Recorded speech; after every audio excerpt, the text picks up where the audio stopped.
Hello everyone, welcome back. Today we're going to be looking at 3 different scopes from Primary Arms at different price points. Okay, now the focus of today's video, what I'm trying to figure out, right, and this is for the purpose of a larger review on this Primary Arms 1 to 10 SLX 1 to 10 by 28 second focal plane. Okay, so this is the focus of this review process that I'm going through. So this is a 10x magnification, and what I'm doing is I'm comparing it to a more expensive scope. This is the Primary Arms M8. This is a $1,500 scope over here, right? This the glass in this is made in Japan. It's supposed to be like, you know, really it's supposed to be better glass, right? It's supposed to give you a much more clear image. And what I'm trying to figure out today is, are you better off getting higher magnification, right, in the 10x here, or better glass and maybe a little bit less magnification? What's going to give you a better result? Okay, and then over here, I've got the Primary Arms 1 to 8 ACSS. This is the first one, right? So this is the kind of like the original variable scope that they put out there. Okay, so this one here is about $300. The middle one is $450, and this M8 over here is $1,500. Okay, so quite a jump there in the price. And the way that I'm going to go about objectively determining this today is I've been shooting targets out at 100 yards and 110 yards. Right, I actually started at 65, then I went 75, then 100, and then 110.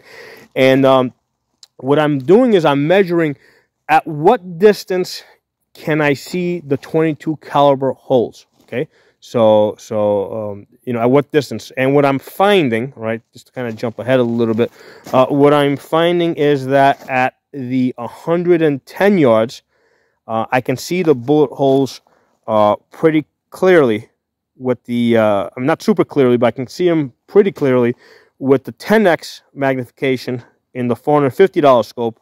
But with the 8x, I'm struggling to see those bullet holes. Okay, even though it's Japanese glass, just because it's a lower magnification, I'm having a harder time at the 110 yards seeing those bullet holes. Okay, and of course with the cheaper one, same deal. I mean, with all 3 scopes, I can see them at 100 yards. It's just on, you know, it's just when I go up to 110 yards, that's the point at where I see a difference, where I can barely see it with the $300 one. I can barely see it with the $1,500 one over here. Okay, both of those being 8x, but with the 10x at $450, I can't see the holes. Okay, so before I go any further, let me give you guys a look inside of the scopes. Let me zoom these guys down to 1 power. Get them all down to 1 power, so you can get an idea of what we're looking at through the glass. All right, so first let's start with the expensive one, right? The $1,500 one over here.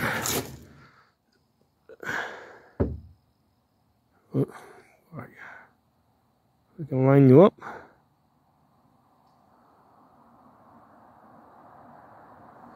Why is this thing giving me a hard time? Hold on. Okay, right.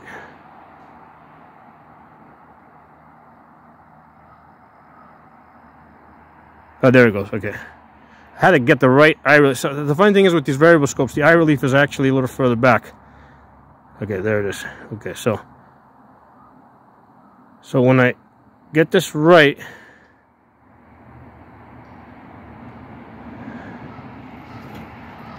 you know, try to rest this on my shoulder a little bit. Get 2 hands on this camera.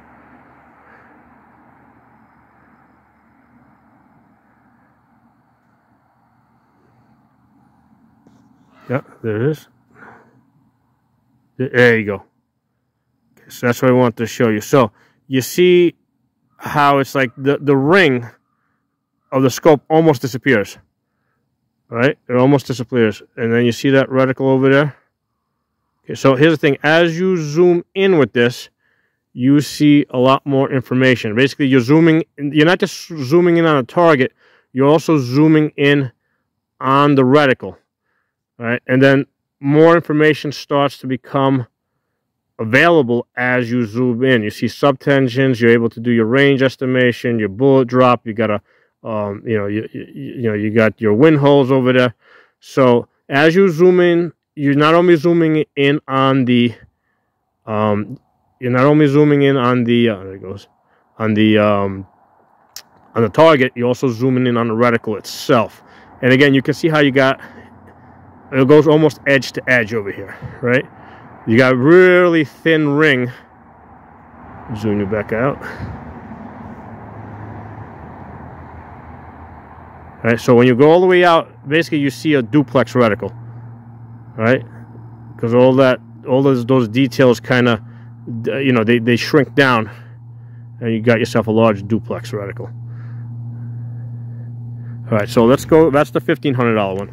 Okay, let's take a look now at the $450 one.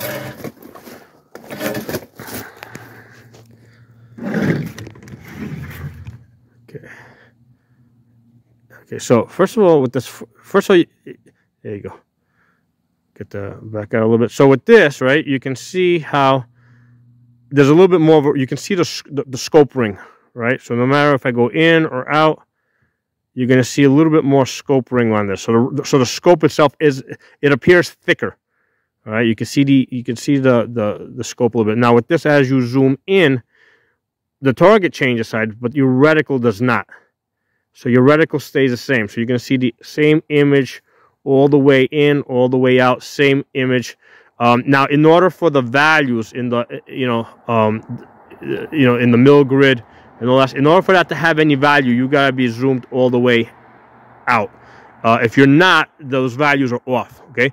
Whereas with the other one, with the $1,500 one, which is a first focal plane, those values, because the reticle is changing size as as you're zooming in and out, the values are, they maintain their value, right? With this, the values only are true if you zoom all the way out. Now, the only thing that's accurate is the tip of the chevron, because that's basically accurate at all magnifications. Okay.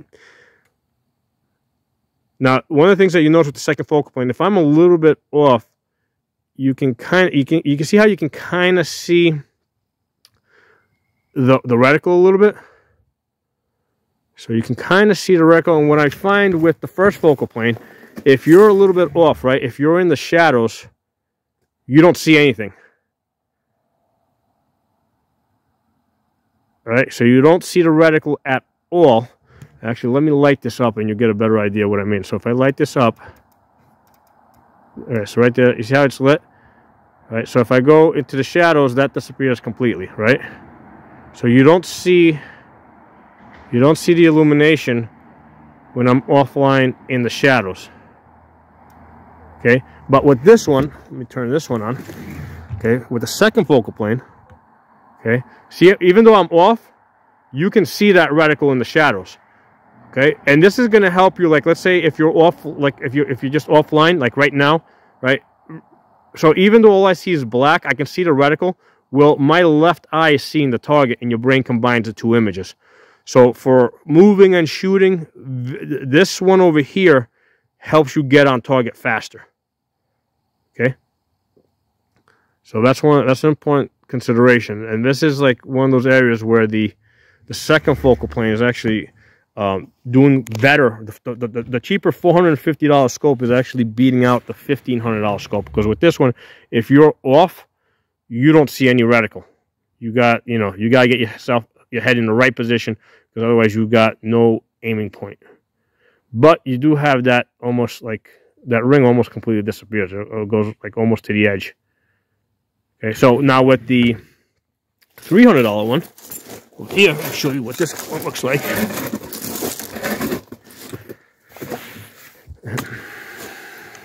So again, this is also second focal plane. All right. So with this, you see a much bigger, even a bigger ring. Whoops, position. So, okay, there you go. So with this, you see an even bigger ring, more wall. So you don't go like edge to edge with this. There it is. Okay, that's like as good as it's gonna get. So you're gonna have that. Oops, lost it. So you're gonna have that ring. So this one also has the least amount of information in the reticle. I mean, you've got. Let me zoom this in a little bit.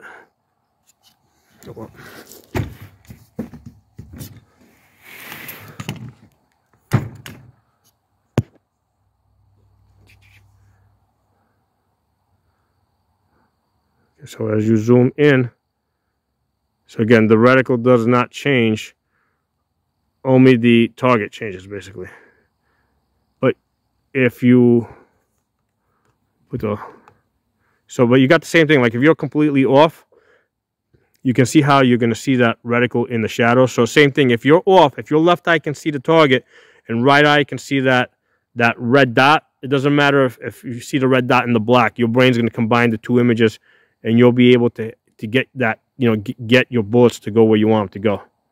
Okay, so in that respect, the $1,500 ones is the least forgiving. Okay, that's the least forgiving. If you're off, if you're not like if you're not censored so that you can see your reticle, you're not going to be able to get on target. Okay, so let me put this on the stand. Give me a second. Okay, so it's on the stand. So this isn't really meant to be the review of this scope or any of the scopes. This is basically just to be showing you guys the testing process. Like later on when I do a comprehensive review on this, this is part of the information that I'm going to be bringing out to you guys, and I want you guys to understand, to kind of get an idea of how I come about getting this information. So this is the $450 one, 10x. All right, this is the 10 magnification. We're going to zoom all the way up to 10. Okay, and I've already put a couple of bullets down there. So when I look in this glass, right, at 100 yards, okay, I can clearly see my bullet holes on the paper from earlier at 100 yards. And now when I go to 110 yards, okay, I got my target out there, and at 110 yards with the 10x magnification, I can see the bullet holes on the paper. I'll take a couple more shots.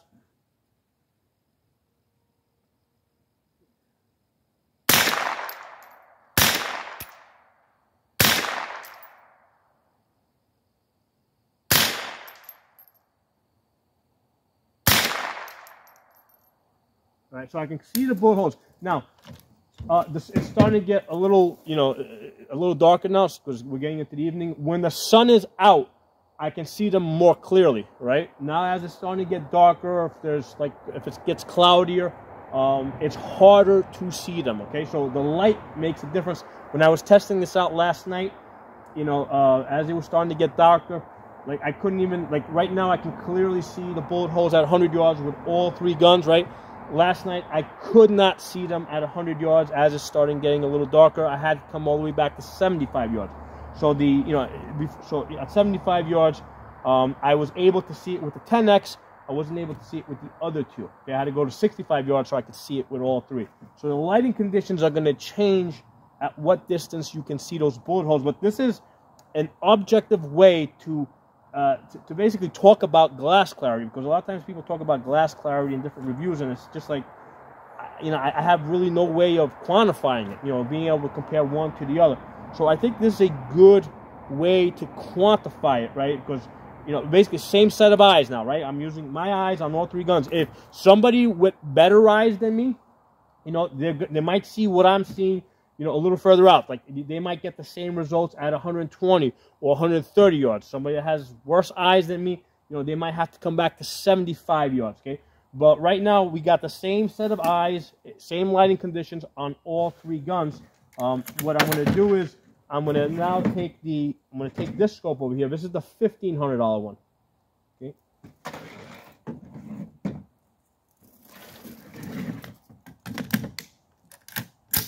Okay, $1,500 one. I'm going to zoom out. Okay, so at 100 yards, I can see my bullet holes. I can see my bullet holes at 100 yards. Starting, not as clear as I could, about an hour ago, but I can still see them at 100 yards. At 110 yards, I can barely see them. Like barely see them. So even though this is, you know, Japanese glass, you know, approved by the Emperor of Japan himself, the 10 power allows me to see the bullet holes at 110 yards. The Japanese glass at a lower magnification doesn't allow me to see the bullet holes as clearly. Okay, that's objective. That's just what it is. Let's take some shots over there.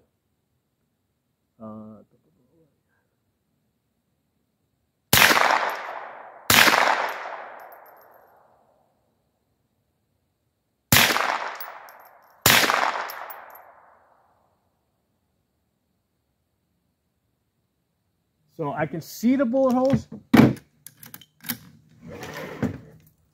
Let me go back to this one for a second.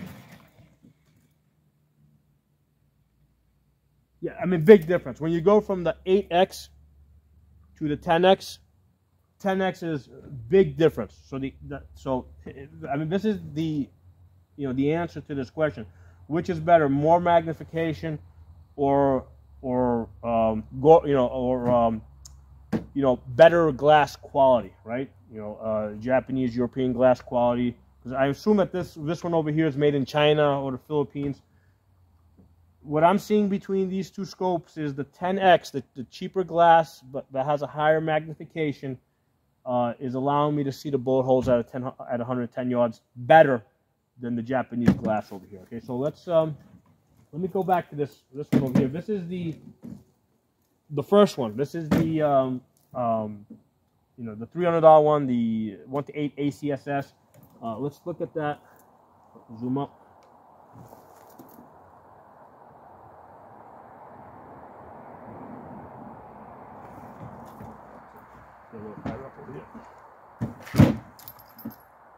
So at 100 yards,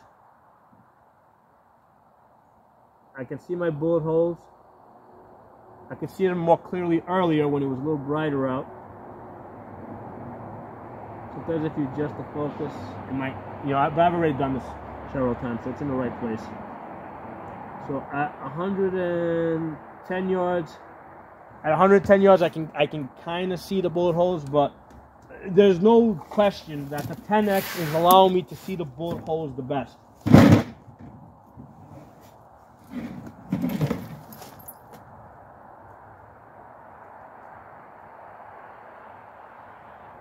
There's no question. This is allowing me to see the bullet holes at 110 yards better than the $300 scope, that's 8X, better than the $1,500 scope, that's 8X. Okay, the 10X is winning out. So there's many good reasons to pay the $1,500 like I did over here. There's a lot of good features about this scope over here.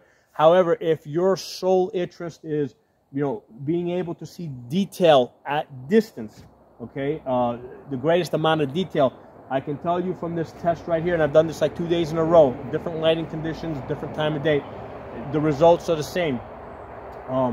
If you're interested in seeing the most amount of detail at the most distance, the 10X, even though it might be made in China or Philippines or I don't know, Mexico, where the hell they make this, you know, I don't care where it's made.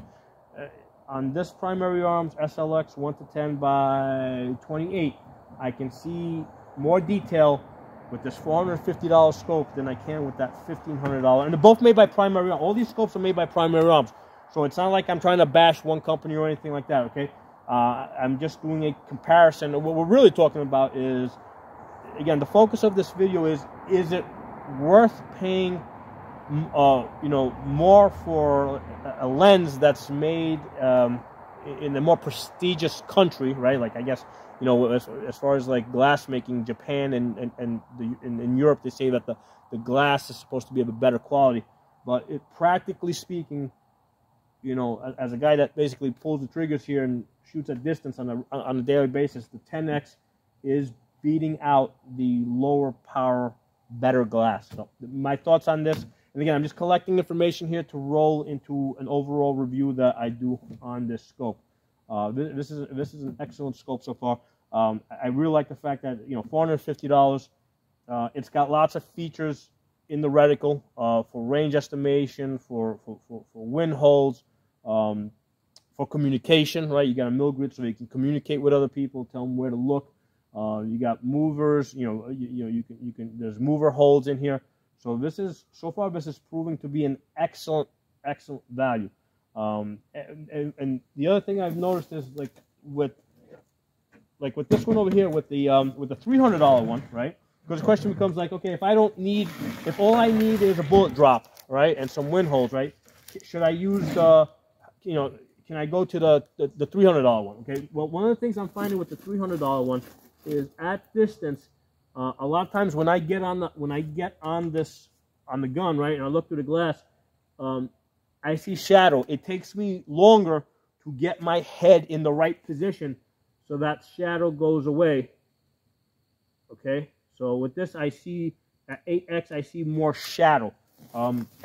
With the $450 one here, right, at 10x, okay, when I get in there, I don't see that shadow. I mean, I can if I'm like way off, but I'm able to recover a lot faster, right? And that shadow goes away a lot faster than the $300 one. So even if you're not interested in all the additional features, it's worth paying. So far I'm gathering that it's worth paying that extra whatever $150, so that when you get on your scope, you can immediately find your target, and not see that shadow, right? And then with the $1,500 one, again, this is already zoomed up all the way. Okay, again, so not that, again, I'm able to get on the gun, and there's like minimal shadow. So that's the difference. Like when you go down to the $300 one, you're gonna have scope shadow issues. When you get to let's say, when you go up to the $450 one, right, the scope shadow becomes less of an issue, and it's almost as good as this $1,500 one, right? I'm able to get on it pretty easily. Now, one of the interesting things as far as your field of view, right, when you're in max power, right, you'll notice with this 10 power scope, when you're looking out there, you seem to have a more narrow field of view, right? When I look through here, because basically I'm able to look at my trees. I got trees out there, and I can see, okay, when I look through this scope, I can see from this tree, I got this tree on this edge, that tree on the other edge, okay? So it seems with the 10 power, you have less of a field of view, right? I see less of my trees over there. However, when I zoom this to 8 power, and I make them all 8, now I see the same thing. I have the same field of view. So that's one of the things to be aware of, that when you're with the 10 power, you will have less of a field of view, right? Because you have more, because you got more magnification. But when you go down to 8 power, actually I went too far. When you go down to 8 power, which is right there, when you go to 8 power, all of a sudden the field of view on all these scopes is about the same. I haven't been able to tell a difference, but that's one of the things that might stand out to you initially when you get on the scope is, hey, this seems to be a lot more narrow out there. Well, it's because it's a 10 power. If you go to 8, you're gonna have you're gonna have the same field of view as the others. Now, one of the things with the second focal planes, right? If you're using the bullet drop, you can only the tip of the chevron is accurate if you're at anything other than max power. Okay, the tip of the chevron is accurate at all powers. In order for the bullet drop to be useful, you have to be at max magnification. If you forget to, you're going to be way off, right? If you're like at 6 power or something, and you try to use the bullet drop compensator on a second focal plane, you're going to be like way off, and it potentially dangerous, right? Because what's going to happen is as it shrinks, you're going to end up shooting way over your berm. So that's something that you got to be really careful with the second focal plane scopes. You have to make sure that if you're using the bullet drop, you have to be zoomed out all the way. The other thing you want to be careful of, because usually if I'm at a different location, I'm shooting, let's say like 300, 400, 500 yards. What I will typically do is I'll go to 3 power, and that will help me find my target out there, and then I'll zoom up once I find the target. Well, what happens is, when you're in the scope and then you zoom up, right? A couple of times what I noticed is like I didn't move my hand all the way. So instead of going to all the way to up, I fell one short. So like instead of going to 8, I went to 7. I haven't had a chance to test this one out, but like on this scope over here, I noticed a couple of times, you know, when I was flipping this over from one, I didn't quite go all the way. I came up a little bit short, and that's, you know, I was missing what I thought were like pretty easy targets, you know, at an easy distance, you know, for what I was shooting at. And the reason was because I didn't crank all the way over. So that's one of the things you gotta make sure. You gotta make sure you crank all the way over if you're gonna be using that bullet drop, and especially if you're you know, going down the 4-power so that you can find your target, and then you zoom up, push it all the way over. Other thing worth mentioning is that I think Primary Arms did really good with the throw levers on these scopes, right? On both the $450 one and the $1,500 one have the same throw lever. The ones that they used on the original one, it was way too short. I had to put this extended throw lever on it. Then on the SLXs, they had one that was also really short. It's just really hard to work with. Now this one over here, I'm finding that, yeah, this is really comfortable to work with, but in some cases it's a little bit too long, and it can snag on stuff. And you know, I think with this $450 one, you know, with this I think it's called the MS10, right? That's the $450 one, and the M8. I think they got it at the perfect length so that you can work with it. You got enough leverage there, but it's not so long that if you have it against your body, it's like digging into your chest. Okay, so they did really good with the length on these throw levers. So look forward to you know, I'm going to probably do a couple more videos on this as I go through the testing process. But this is a fun project. I'm really enjoying this. A lot of really cool stuff is coming out of this, you know, this testing that I'm doing. One of the things, another thing worth mentioning is the adjustments. I'll do a separate video on the adjustments, but on the adjustments on the $450 one are in MOA. They're like a 1/2 inch at 100 yards. Whereas with the $1,500 ones, they're in mil rads, right? So, which actually works out better because your mil grid is in mils. So what you can do is, since you can see your holes at 100 yards, right? You can use the mil grid to measure how many mils you're off, right? So let's say let's say you're 1 full mil off to the right.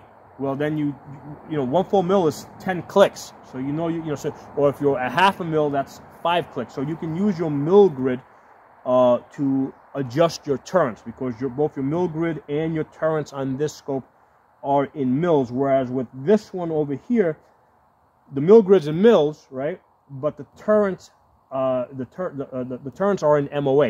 You know, basically it's in it's a 1/2 inch at 100 yards. So these two aren't speaking the same language, which is fine. I mean, I've been, you know, using 1/2 MOA adjustments for many years, so I'm comfortable with it. But that's one of the, you know, that's one of the places where the $1,500 one is way better. I think that on this one, Primary Arms should have matched the turrets to the grid. This should have also been in mils, so that the turrets and the reticle are talking the same language. So, all right, talk to you all soon. Thank you very much for watching.